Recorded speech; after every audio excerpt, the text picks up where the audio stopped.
The term cyborg was first thought up by Manfred E. Clynes and Nathan S. Kline to describe an idea they had for a person who was part human and part machine, who could live and thrive in outer space. Basically, a cyborg is any living thing that has both natural and artificial body parts, which can restore or even improve its abilities.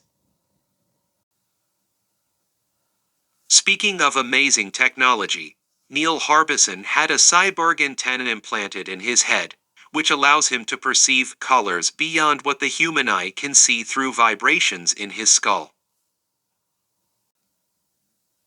For instance, someone with a pacemaker or an implantable cardioverter-defibrillator is technically a cyborg because these devices can measure the electrical signals in their body, process them, and send electric stimulus to keep them healthy and alive. Let's talk about some cool technological advancements in medicine and biotechnology. Cyborgs are beings that combine both human and machine parts. There are two types of cyborgs: restorative and enhanced. Restorative cyborgs use technology to restore lost functions, organs, and limbs. Enhanced cyborgs, on the other hand, use technology to achieve optimal performance. Have you heard of the amazing sea leg system? It's a revolutionary technology developed by Otto Bach Healthcare that can replace a human leg that has been amputated, making life much easier for those who need it. Another amazing technology is retinal implants, which can restore vision to people who suffer from retinitis pigmentosa or vision loss due to aging. To do this, a specialized camera is worn by the person, which converts the image into a pattern of electrical stimulation. Then, a chip located in the user's eye electrically stimulates the retina with this pattern, exciting certain nerve endings that transmit the image to the optic centers of the brain.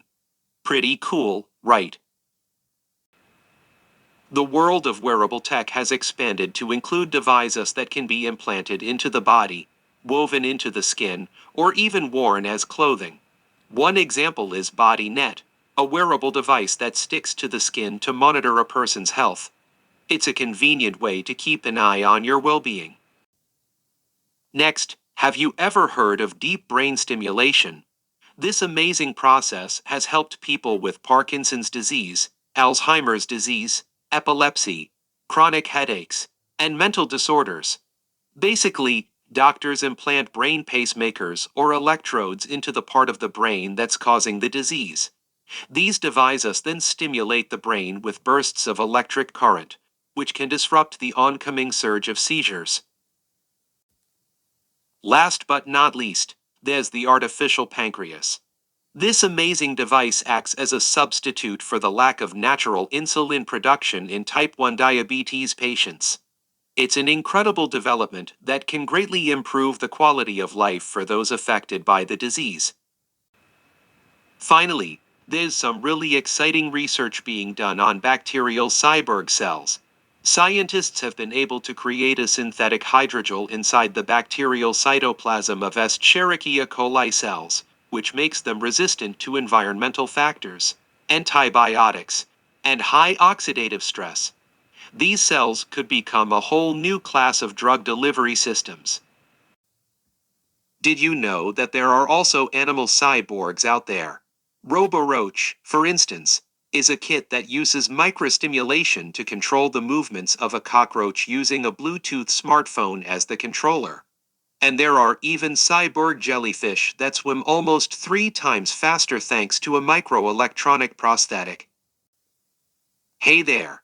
So, there's this really interesting thing scientists have been working on where they implant artificial structures into insects while they are going through their metamorphic stage. This creates cyborg insects that can be used to transmit data from sensors that were implanted into the insect during its pupa stage. Pretty cool, right?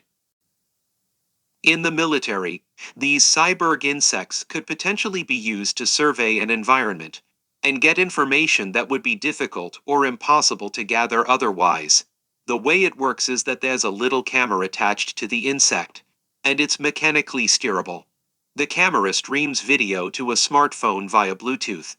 It's like having your own little insect spy that you can control from your phone.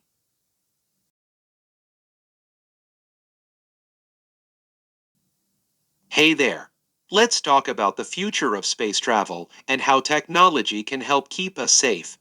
Going into space can be risky, but we can use cool things like cyborg technologies to help reduce those risks. One of the big challenges we face is making sure we have enough oxygen to breathe up there.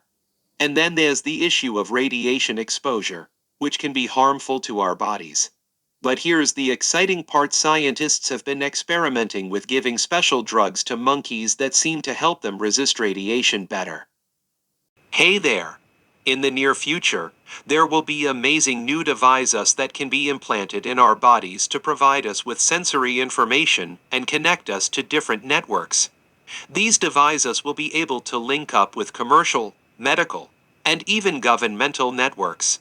In the medical field, patients will be able to connect to their virtual doctor's offices and medical databases from the comfort of their own homes, thanks to these innovative devices.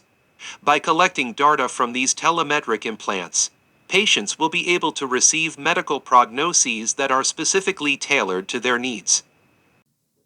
On a different note, you may have heard of the Swedish company Biohacks Technology teaming up with 3 Square Market to create RFID microchips that can be implanted in employees' hands.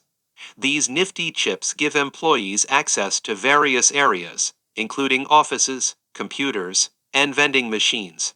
How cool is that?